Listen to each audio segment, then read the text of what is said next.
The winter wind scraped against the Whitford house, like a restless hand dragging along old boards. Inside, in a cramped attic no wider than a grain wagon, Nora Whitford bent over a splintered table, shaping dough with chilled fingers. The single lantern beside her flickered, throwing jumpy shadows across the low rafters. Flour dust clung to her sleeves and the tip of her nose. She hardly noticed. She'd grown used to it, the way some folks grow used to sorrow. Downstairs, the slam of a door rattled the walls. Heavy footsteps pounded up the stairs, stopping just below the attic ladder. Then came Mesa Whitford's voice, sharp as broken glass, steady as a whip. "Nora, get down here, girl." Nora wiped her hands on her apron and climbed down the narrow ladder. The kitchen smelled of burnt onions and cheap lard, and the stove coughed thin gray smoke into the air. Mesa stood by the table, arms crossed tight over her chest, her mouth drawn into a permanent frown that deepened each winter. Behind her, Lissa and Clara leaned against the wall, smirking like two barn cats that had cornered a mouse. Mesa didn't bother hiding her disdain. "Well, what's taken you so long? You baked those cookies, or were you up there daydreaming like usual?" Nora lowered her eyes. "They're nearly done, ma'am. I shaped them like you asked." Clara snorted. "Shaped them? What, with your eyes closed?" Lissa tilted her head and said sweetly, "Mama, you really ought to inspect them. You know how she is." Mesa's lip curled. "Lord, give me patience. Bring one down. Let me see the mess you call bacon." Nora obediently went back up, returning with a small wooden tray. The cookies were still warm, their shapes uneven but earnest. She had no fancy cutters, only her hands, and the dough fought her every step. Still, the smell was sweet brown sugar, cinnamon, and something soft she remembered from her mother's kitchen long ago. Mesa grabbed a cookie, held it up as though it were something foul. "Look at this. It's lopsided. Can barely tell what it's supposed to be." Nora whispered, "A star." Clara laughed. "A star. More like a mule's hoof." Lissa added, "At least a mule's hoof is good for something." Nora swallowed hard, willing herself not to show hurt. Mesa tossed the cookie back onto the tray. "You listen to me, girl," Mesa said, stepping close enough that Nora could smell the sour coffee on her breath. "Tomorrow's the holiday market, and you're taking every last batch of these sad little things down there. You hear me?" "Yes, ma'am." "You'd better sell every one. If you don't sell out, don't you dare drag yourself back into this house. Not one step." Nora flinched. Lissa and Clara exchanged delighted looks. Mesa's voice rose. "I've fed you, housed you, put up with you since your daddy died. You owe me, and you'll work whether you like it or not." Nora bowed her head. I understand." Mesa slammed her palm on the table. "Speak louder." "I understand." Satisfied, Mesa spun around and stomped toward the parlor. Lissa and Clara paused only long enough to hiss. Lissa, "Don't forget to clean the stove, servant." Clara, "And your room stinks. Maybe stop sleeping with the rats." They cackled as they followed their mother out, leaving Nora alone in the dim kitchen. For a long moment, she stood beside the stove, hands trembling. Then she took a deep breath, gathered her tray, and climbed back up to the attic. The cold bit at her ankles.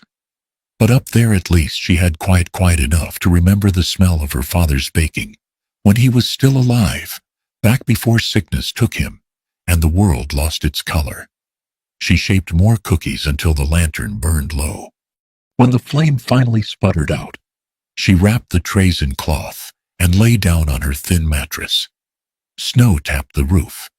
She pressed her hands together under her cheek and whispered a soft prayer that morning might bring something gentler. The next day dawned pale and icy. Nora walked the 2 miles into town with her basket of cookies hugged tight to her chest. The holiday market filled the main street booths, lined with quilts, dried apples, tin toys, and leatherwork. Folks bustled between them in heavy coats, breath clouding in the air. She found an empty crate near the well and spread out her cookies on a faded blue cloth. The moment she uncovered them, a pair of women stopped in front of her stall. One wrinkled her nose. "Oh my, what on earth are those?" The other said loudly, "Are they supposed to be animals? Stars? I can't tell. Heavens, they're a sight." A small crowd gathered, drawn by the laughter. A man in a wool coat chuckled. "Ma'am, you surely don't expect anyone to pay for that." Another piped up. "Looks like she rolled 'em in dust first." Heat crawled up Nora's neck. She reached for her basket to pack everything away. Just then, a quiet voice broke through the mockery. "Excuse me," the man said. "May I try one?" She turned and found herself staring at a tall man with copper-brown skin, long black hair tied with leather, and dark eyes that held no ridicule. An Apache. He stood calm amid the jeers, unaffected. Nora whispered, "Oh, of course. Thank you for noticing them at all." He picked a cookie gently as though it were something fragile. Then he took a bite. For a heartbeat, the world paused. His expression softened, surprise, then something like sorrow, then warmth. "This," he said quietly, "this tastes like home. I haven't had anything like this since I was a boy." The whispers around them faltered. The man ate the rest of the cookie, nodding in appreciation. "It's perfect," he said simply. Nora's breath caught. No one, not since her father, had ever said her baking was perfect. The townsfolk, curious now, stepped forward to try one. One bite turned into stunned silence, then exclamations of disbelief. "How in the world? It's delicious. Why's it shaped so funny yet tastes so good?" Coins clinked onto her cloth. Hands reached for more. Within an hour, her basket was empty. Nora stared at the bare blue cloth, hardly believing it. For the first time in years, she felt seen, not as a burden, but as someone with a gift. She looked toward the Apache man, but he'd already turned to leave, walking slowly through the market with the quiet grace of someone used to being alone. She whispered into the cold morning air, "Thank you, whoever you are." The cold bit deeper by the time Nora reached the edge of Whitford Road. The sky was turning the color of pewter, and clouds heavy with snow rolled low across the ridgeline. She almost smiled as she walked. Her basket was empty, but her heart wasn't. The coins in her apron pocket made a soft, pleasant clink with each step. It wasn't much, $2 and some change, but it was the first money she'd ever earned entirely on her own. She imagined, just for a moment, what her father would have said. "You've got a gift, little bird. Don't let anybody tell you otherwise." But the warmth of the memory didn't last long. The Whitford house came into view, its roof sagging under years of neglect. Smoke curled from the chimney, thin and mean, just like the woman who lived inside. Nora pushed open the front door. Mesa was waiting. Arms crossed, eyes narrowed, lips pinched tight. "Where have you been?" Mesa demanded. "At the market," Nora answered softly. "The cookies, they sold out." Lissa and Clara peeked from the parlor doorway, smirking like they'd been eavesdropping. Mesa's eyes shot to Nora's apron. "Hand it over." Nora hesitated, clutching the fabric. "Ma'am, I worked all morning. Could I keep just a few?" Mesa snatched the apron from her so fast the ties burned across Nora's waist. She reached into the pocket, pulled out the coins, and poured them into her own hand with greedy delight. "Well, look at that," Mesa declared. $2.16. Not bad for a nobody like you." Clara piped up. "Mama deserves all of it. We fed her, didn't we?" Lissa added, "And she uses our kitchen. Should be grateful we let her breathe our air." Nora shook her head. "But I only hope to keep a dime. To buy thread or maybe." Mesa's face twisted. "You don't get to hope for anything. You owe this family." Now get out of my sight and sweep the porch." "But it's Christmas Eve," Nora whispered. Mesa's hand slammed onto the table. "And? You think you're special? You're lucky I don't charge you rent for that rat's nest you call a room." Lissa laughed. "Maybe we should. She'd freeze out there in a night." Mesa's gaze hardened, a cruel light flickering in her eyes. "Actually," Mesa said, her voice cold as snowmelt, "that's a fine idea." She stepped closer, so close Nora could smell the bitterness clinging to her, like old smoke. "You listen here, girl. I'm done keeping you. You eat my food, sleep in my house, use my firewood, and bring trouble wherever you go. People at church talk about you. You know that? A grown woman without prospects, without a name worth remembering. It's embarrassing." Nora's breath hitched. "Dude, don't cause trouble. I do everything you ask. I cook, clean, sew, bike." "Then go do all that somewhere else," Mesa snapped. "Get out." Nora stared, stunned. "Ma'am, I don't have anywhere to." Mesa pointed to the door. "Out, now, and don't you dare come back. Not tonight, not tomorrow, not ever." Lissa clapped mockingly. "Merry Christmas, Nora." Clara chimed. "Maybe she'll find a snowdrift to sleep in." Their laughter followed Nora as she stumbled outside into the freezing dusk. The door slammed behind her. For a moment, she simply stood there on the wooden steps, cold slicing through her like a blade. Snowflakes drifted down, catching in her hair, melting against her heated cheeks. She didn't cry at first. She was too shocked. She walked aimlessly down the road, hugging herself against the sharp wind. The lamps in town glowed faintly in the distance. Warm windows full of families gathered around tables, sharing bread and stories. She had none of that. She hadn't had it since the day her father died. By the time she reached the town square, her hands were numb. She sank down beside the church steps, drawing her knees to her chest. Snow piled on her skirts. Her breath came out in thin, trembling threads. She struck a match she found in her pocket, a leftover from baking earlier that morning. It flared weakly, warming her fingers for a heartbeat before the wind killed it. "One more," she murmured, striking another. A soft glow. Then darkness again. She leaned against the cold stone wall, eyelids fluttering. The church bells chimed somewhere far above her. Or maybe they were only in her memory. Everything felt distant, slow, and quiet. So this is it, she thought. Christmas Eve in the snow. Her vision blurred. Footsteps crunched through the drifts. A shadow knelt in front of her. "Nora?"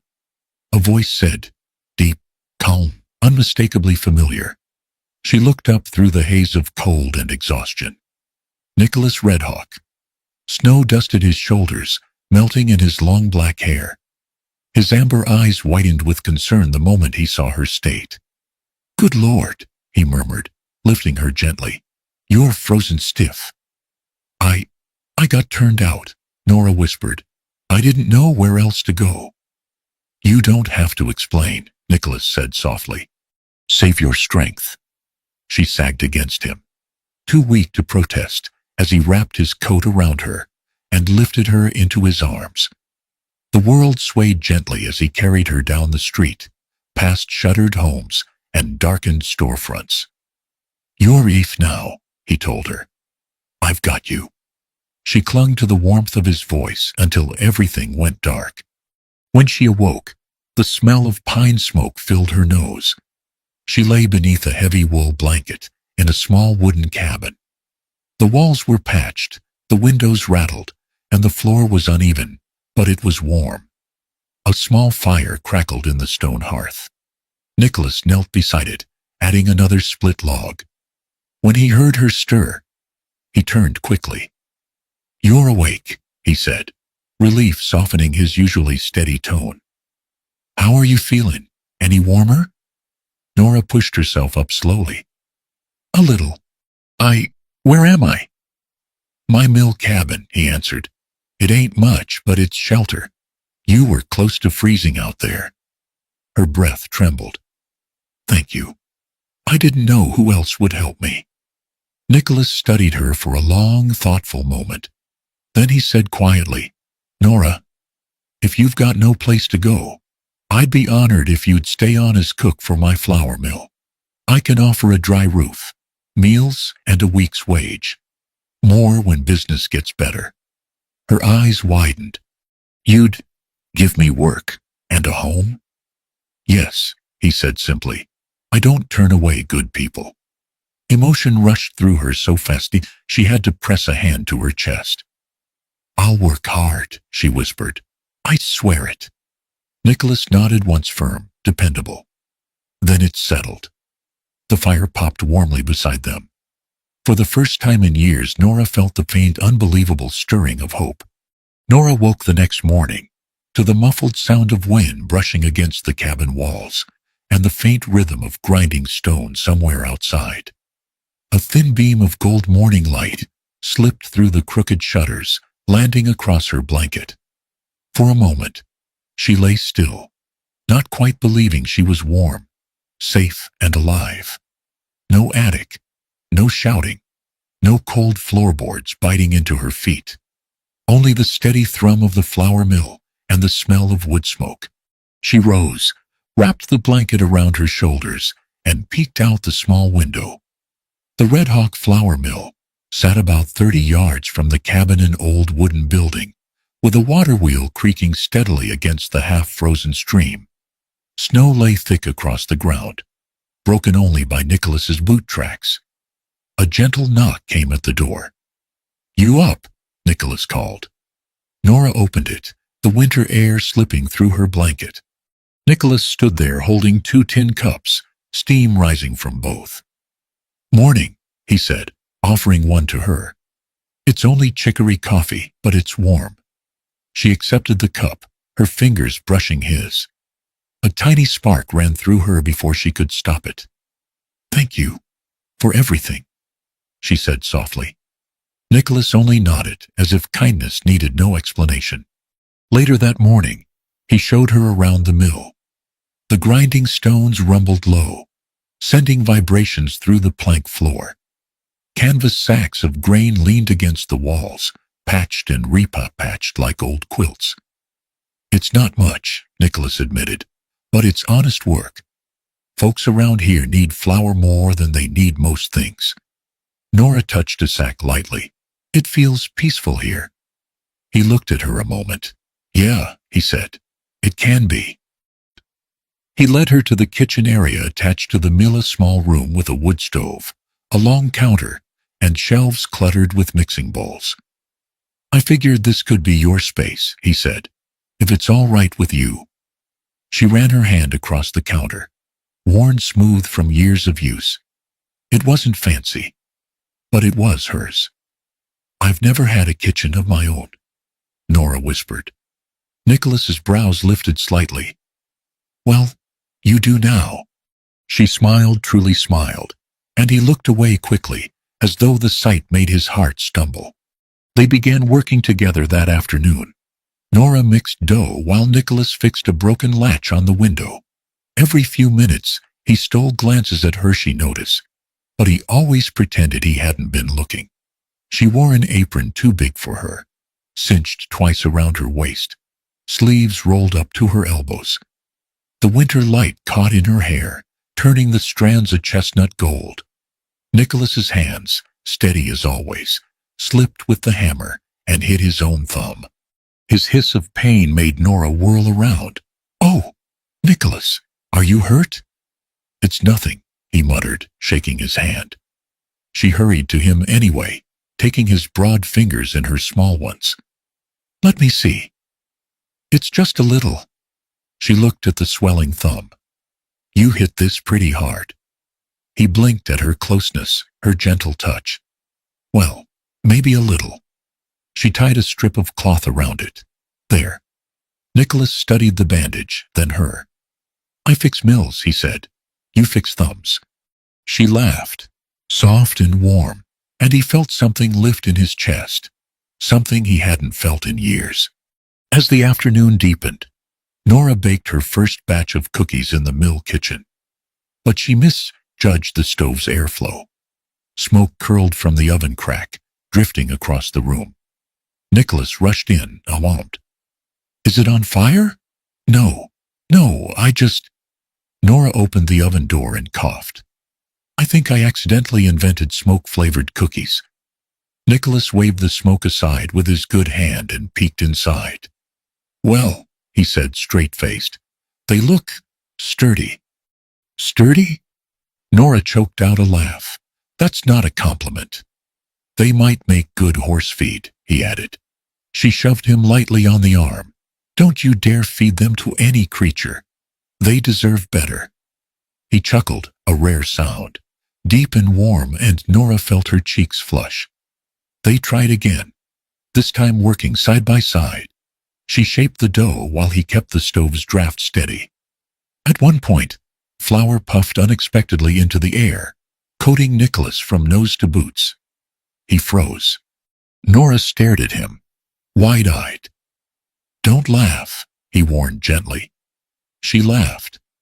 He wiped his face with a sigh. "You know, you could have warned me before you dropped half the sack on my head." "I didn't drop anything," she said, giggling. "The flour exploded on its own." Nicholas shook his head, sending a fresh cloud of white into the air. "Well, something around here is explosive." They ended up leaning against the counter, laughing until their sides hurt. And for a moment, the winter outside didn't feel so cold. That evening, after a simple supper of beans and bread, Nicholas sat by the fire while Nora mended an old sack with careful stitches. "You work hard," he said after a long silence. "It's all I know how to do." "That's not true." She glanced up. "What do you mean?" "You know how to make people feel lighter," he said. "Like the day ain't so heavy to carry." Heat rose in her throat, and she looked back at her stitching. "You're kind to say so, but I'm just trying to help." "You help more than you know," he murmured. Another quiet fell between them, comfortable this time. The fire crackled softly, shadows dancing along the wooden walls. Nicholas watched her bent over the sack, the firelight touching her hair like something sacred. For the first time since his wife died, he felt the ache of loneliness ease. And for the first time in her life, Nora felt the warmth of a home that didn't belong to someone else. As she prepared to sleep that night, Nora paused by the door of the small room Nicholas had given her. "Good night, Nicholas," she said gently. "Good night, Nora," he answered, voice low and warm. She closed the door, pressed her palm against it, and whispered to the empty dark, "Thank you for giving me a place in this world." Outside, snow began to fall again, and slow, blanketing the mill in the peaceful hush of winter. But inside, for both of them, something new had begun, a quiet, glowing ember neither quite dared to name. By the first week of January, the snow around Red Hawk Mill lay nearly knee-deep. The river wheel groaned under the weight of ice forming along its paddles, but Nicholas kept it running with steady care, knocking away frost every morning with a hammer and a stubborn will. Nora watched him sometimes from the kitchen door, how he rolled his sleeves past his elbows, how the winter sun caught on the copper tones of his skin, how the cold never seemed to bend him. He carried himself like a man used to pushing through storms. She found that reassuring. Inside the mill kitchen, life had begun to take on a rhythm. Not a perfect rhythm. Lord knew they stumbled often, but a rhythm just the same. One morning, as Nora worked dough beside the stove, Nicholas walked in with his hair dusted white with frost. He stepped too close to the warm air, and the frost melted instantly, dripping down his forehead. "You look like winter's chewed you up," Nora said, trying not to laugh. Nicholas wiped his brow with the back of his arm. "Yeah, well, winter has a mean set of teeth." He moved toward the stove, warming his hands. As soon as he got close enough, a cloud of flour puffed out from the counter and landed square on his chest. "Nora," he said flatly, staring at himself, "why is this kitchen always coated in flour?" She blinked innocently. "Is it?" He lifted an eyebrow. "There's more flour in the air than in the dough." "That's not my fault. The sacks are old. They leak." "They leak conveniently when I walk past," he added. Nora burst out laughing, nearly dropping the dough. Nicholas tried to stay stern, but the corner of his mouth betrayed him. It tilted upward in the faintest, most reluctant smile. She loved that smile, though she wasn't ready to admit that, not even to herself. By noon, the men who hauled grain in winter months returned from town. They were a rough but friendly bunch who'd taken to Nora quickly. "Miss Nora," Tom called as he stomped snow from his boots, "you think you could make more of them cinnamon cookies again? The ones that taste like the holidays ought to taste." Nora blushed. "If the stove cooperates, maybe." Another man leaned in with a grin. "I swear your bacon's brought life back to this old mill." Nicholas didn't say anything, but pride shone in his eyes. The men crowded around the long table as Nora set out warm biscuits and honey. The gratitude in their voices warmed her more than the fire did. "Funny," Tom said between mouthfuls. "We used to dread coming here for shifts. Now it feels like home." Nicholas coughed quietly. "Don't go telling folks that. They'll think I softened." "You have softened," the men teased. Nicholas glared at them, but Nora caught the faint color in his cheeks. That evening brought a different kind of warmth. Nicholas returned from hauling wood, carrying an armful of logs. Nora was kneeling near the hearth, trying and failing to adjust the iron grate. Sparks popped in protest. Nicholas set the wood aside. "Need help?" "Yes, I can't make it sit." Before she finished, the grate slipped, clattered, and sent a shower of sparks up toward the mantel. Nicholas dove in, shielding her with one arm and slamming the grate into place with the other. Nora blinked up at him, stunned. Their faces were only inches apart. His hair fell forward slightly, the firelight tracing his cheekbones in amber light. "You all right?" he asked softly. "Yes," she whispered, "but your shirt is smoking." He looked down. "Ah, hell." Nora grabbed a ladle of water and splashed it onto the ember on his sleeve. The fire sizzled out. Nicholas stared at the wet patch, then at her, then back again. "Next time," he said slowly, "let me handle the fire." She bit back a grin. "You did." He shook his head as she laughed. "Your trouble, Nora." But there was no anger in his voice, only warmth. Later, as they sat at the table mending torn grain sacks, silence settled between them. The kind of silence that felt like shared breath, shared safety, shared while. Nora's needle paused mid-stitch. "Can I ask something?" she said softly. Nicholas looked up. "Of course. Why did you help me? Really help me, I mean. You barely knew me." Nicholas rested his forearms on the table, his gaze steady.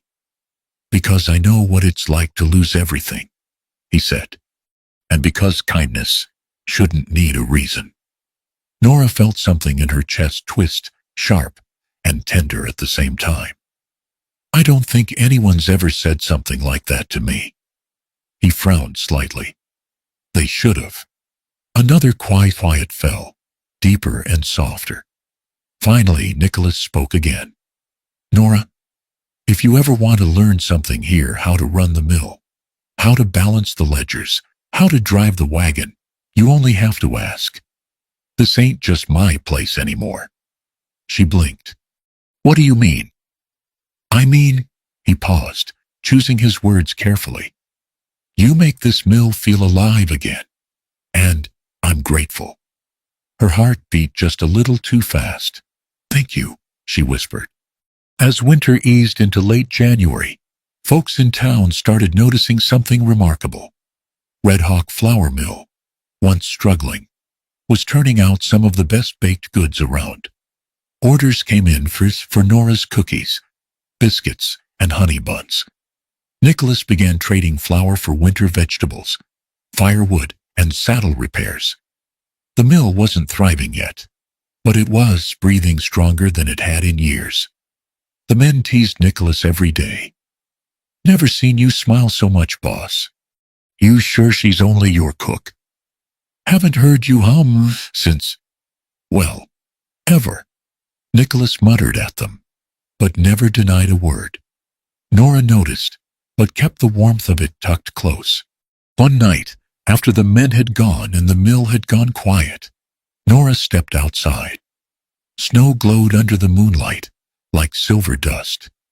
Nicholas stood by the fence, watching the sky. She joined him, pulling her shawl tight. "It's beautiful," she murmured. He nodded. "My people call January the moon of long nights. A time for stories. A time for surviving toward spring." "And a time for beginnings?" she asked softly. Nicholas looked at her, his breath a soft cloud in the cold. "Maybe," he said, "if two folks are brave enough." Her heart fluttered in her chest, but neither spoke more. Some feelings don't need naming yet. They stood together under the moon, sharing the same breath, the same hope, the same quiet beginning of something tender and deep. Something neither of them had expected. Something both of them needed, more than they knew. February swept into the valley sharp as a blade. The wind screamed down the ridge, tearing loose shingles and driving dust like tiny stinging needles across the flats. But the mill stood strong, warmed by the smell of fresh bread and laughter drifting from its kitchen. Nora had never known such days where people smiled at her, where she woke with purpose, where she felt wanted, needed. The men teased her like a little sister. And Nicholas looked at her sometimes as though she were sunlight, easing through a storm. But peace rarely lasts long in the West. It was just past noon when the trouble arrived. Nora was kneading dough when she heard shouting outside, shrill, familiar, dripping with venom. "Mesa." Her heart stuttered. Nicholas heard it too. He stepped out of the mill, jaw clenched, hands lowering to his sides in a gesture that meant danger. Nora followed, though fear curled inside her like a cold snake. Mesa Whitford marched across the yard in a thick shawl, her boots sinking into the snow. Her two daughters trailed close behind her, faces pinched with cold and cruelty. Mesa didn't bother with greetings. "There she is," Mesa screeched, pointing at Nora like she was pointing at a rat. "The little thief who ran off with my money." Nora stiffened. "I didn't steal anything." Mesa talked right over her. "Don't you lie, you ungrateful brat. You took my earnings, used my supplies, then ran off to shack up with this. Her lip curled as she gestured at Nicholas. "This Apache beggar." Something inside Nicholas snapped at the word. His eyes darkened, his shoulders squared. But he stayed silent, for Nora's sake. Lissa strode forward, her gloves smeared with something white. "And we know she stole flour too. We found her tracks outside the house." Clara chimed in. "She lives here in sin. Everybody in town knows it." "It's not true," Nora cried, voice breaking. "I've never stolen." Before she could finish, Mesa stomped toward the storage shed, seized a canvas sack, and slid it open with a kitchen knife. A waterfall of flour spilled into the snow, bright white against the dark mud. The wind carried a cloud of it through the air. More sacks followed, Mesa slashing each with vicious delight. Flour spread like a ghostly stain across the yard. "Stop," Nora begged. "Please, those are his winter stores." Mesa didn't stop. She carved open the last sack with a triumphant grin. "There!" Mesa shouted, turning to the gathering townsfolk drawn by the commotion. "Proof she's been stealing flour to feed her lover." Nicholas stepped between Mesa and Nora, his voice low and deadly steady. "You will not say another word about her." Mesa laughed, sharp and mocking. Oh, listen to him, defending her like some lovesick fool. I knew she snared you with her doe eyes and fake sweetness. Nicholas stepped closer. You've done enough, Dage. Leave. Make me, Mesa spat. I'll see this tramp dragged through the streets. By now, at least a dozen townsfolk had gathered at the fence. Murmurs rose, suspicion, gossip, fear, prejudice. The poisonous mixture spread fast as it always did. Sheriff Leon Carter rode in, his horse leaving dark tracks in the half-melted snow. He dismounted slowly, jaw tight, clearly unhappy to be involved. What's going on here? He asked. Mesa rushed forward dramatically. Sheriff, arrest that girl. She stole from me. Money, flour, everything. She's living with this man like a harlot. Nora's breath caught. That's a lie. I only... Sheriff, Nicholas snapped. You know me, I run a quiet mill. She works here, cooks for the men, that's all. Mesa threw her arms up. She sleeps under his roof. What more proof do you need? The crowd muttered. Nicholas's jaw flexed so hard Nora feared he might shatter his own teeth. Her roof. Her own room. Her own door. She's done nothing wrong. Sheriff Carter looked torn.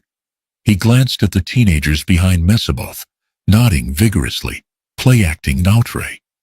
Then at the spilled flour, at the crowd, at the tension thick as smoke. Nicholas, he said quietly, I don't want trouble. But the town council's been hearing complaints. They're saying the girl's been living improper. And if there's theft involved. There wasn't, Nicholas said coldly. Clara interrupted. We saw her take money from Mama's drawer. I didn't, Nora cried. But the sheriff raised a hand, cutting her off. I'm sorry, miss, he said with genuine regret in his eyes. I have to bring you in. We'll sort it at the hearing tomorrow. No, Nicholas said, stepping between them, blocking the sheriff's path with his entire body. You're not taking her. The sheriff's voice hardened. Nicholas, don't do this. Nicholas stood like a stone pillar, refusing to move. Then Nora touched his sleeve. Nick. Her voice trembled, soft but pleading. Please. He turned. The look in her eyes nearly broke him. Don't fight them, she whispered. Don't lose your mill because of me. Nicholas took in a slow, tight breath. He looked away for just a moment, only long enough for Sheriff Carter to step around him and gently clasp Nora's wrists. I'm sorry, the sheriff said again. Nora's breath shook, but she kept her chin high. The cold iron of the restraints bit into her skin. Mesa smiled triumphantly. Nicholas's voice thundered across the yard. You're all wrong about her. Every one of you. She's honest. She's good. And everything you're saying is a damn lie. The sheriff didn't meet his eyes. As Nora was led toward the horse, she twisted slightly to look back at him. Her words were barely louder than the wind. Don't lose everything because of me. Nicholas stood rooted to the spot, fists shaking, fury and helplessness warring in his bones. He watched her ride away, flanked by the sheriff and the stares of everyone who didn't understand her. He stayed there long after the hoofbeats faded. Snow fell again, covering the spilled flour, covering the ruts in the earth. But nothing, not even winter, could cover the fire beginning to burn in Seatham. The fire of a man who'd lost once and would not lose again. Nicholas lifted his head. Tomorrow at the hearing, he would not fight with fists. He would fight with truth. And with love strong enough to tear down every lie Mesa ever told. The next morning dawned gray and heavy, like even the sky dreaded what was coming. Snow drifted lazily across the roofs of tumblebrush, the kind of slow snow that muffles sound and makes every footstep feel weightier. Nicholas walked straight down Main Street toward the town hall, boots crunching through fresh powder. His shoulders were squared, his jaw set. He'd barely slept a wink. Every time he closed his eyes, he saw Nora's face as the sheriff led her away, frightened, but brave. Always brave. Today, he would do what he should have done long ago. He reached the town hall just as folks began gathering. Men stamped their boots at the entrance. Women huddled under shawls, whispering. Sheriff Carter stood by the door, rubbing his brow like a man already regretting the day. Inside, Nora sat on a wooden bench near the front, wrists free now, but posture tight. Her dress was wrinkled from a night in the cell. Stray strands of hair fell around her face. She looked small, exhausted. But when she saw Nicholas enter, her eyes widened, then softened. He tipped his head to her, letting his gaze say what words couldn't. "You're not alone." Mesa, Lissa, and Clara shoved their way to the front row, smug as crows on a fence post. Mayor Harlan cleared his throat. "We're here to address accusations against Miss Nora Whitford concerning theft, impropriety, and deception."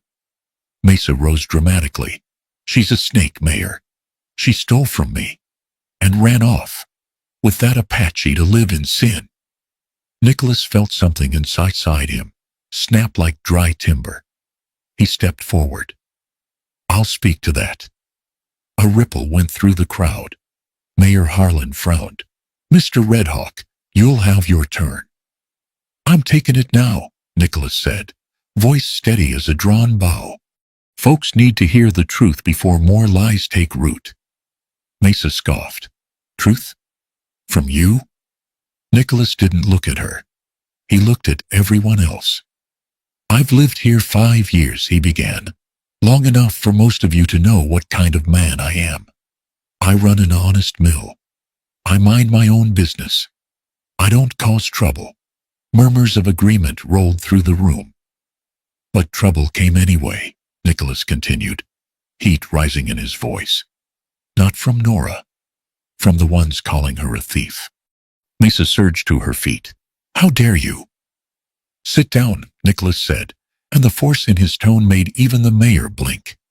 Mesa sat. Nicholas pointed to the crowd. "Nora never stole a penny. Her mother's wedding ring, sold by Mesa. Her father's tools, pawned by Mesa. The flowers she's accused of taking? Mesa cut open my sacks herself right in front of me." Gasps rippled across the room. "And as for living improper?" Nicholas shook his head. "She's got her own room, her own door. She works harder than any woman I've known. She cooks for 6 men, bakes for the town, and still finds the strength to smile at the end of the day." His voice gentled. "She's the reason my mill's standing at all. Her bacon kept us from starving through winter." Nora looked down, overwhelmed. Her hands trembled in her lap. Nicholas kept going. But Mesa didn't want Nora succeeding, didn't want her being happy, didn't want her finding a place in this world without her say-so. So she lied. Because cruelty comes easy to some folks when they think no one's watching. Mesa leapt up again. "You Apache trash. She bewitched you. You think anyone'll believe?" Mayor Harlan slammed his gavel. "That's enough, Mesa. Sit down before you disgrace yourself further." The room shifted. People stared at Mesa with new eyes, eyes that saw the venom dripping from her mouth. Sheriff Carter stood slowly. "Mr. Redhawk, everything you're saying, can you swear to it?" Nicholas looked him dead in the eye. "On my life." Sheriff Carter nodded. "Then Miss Nora Whitford is cleared of all charges." A wave of relieved murmurs swept the room. But Nicholas wasn't done. He turned toward Nora, and for a moment, the world seemed to fall away. The crowd, the hall, even the biting winter outside. It was only him and her. He stepped forward. "Nora Whitford," he said softly, "there's something I need to say. Should have said a long time ago." Her breath caught. He knelt right there, in front of the whole town. "You think you're a burden," he said, "but you've brought more light into my life than I ever thought I'd see again. You think you're nothing special, but every day with you feels like a gift I didn't earn, and I don't want a single sunrise without you." Tears slid down Nora's cheeks. Nicholas took her hand gently, reverently. I love you. Not because you need protecting, but because you're strong, and kind, and good. Better than I'll ever be. So I'm asking. His voice softened to a trembling whisper. Will you marry me? The hall fell silent. Nora pressed a hand to her mouth, trembling. Nick, she whispered. Yes, yes, I'll marry you. A cheer burst from the back tom and the mill hands, followed by reluctant applause from the rest of the town. Sheriff Carter grinned. The mayor wiped his eyes discreetly.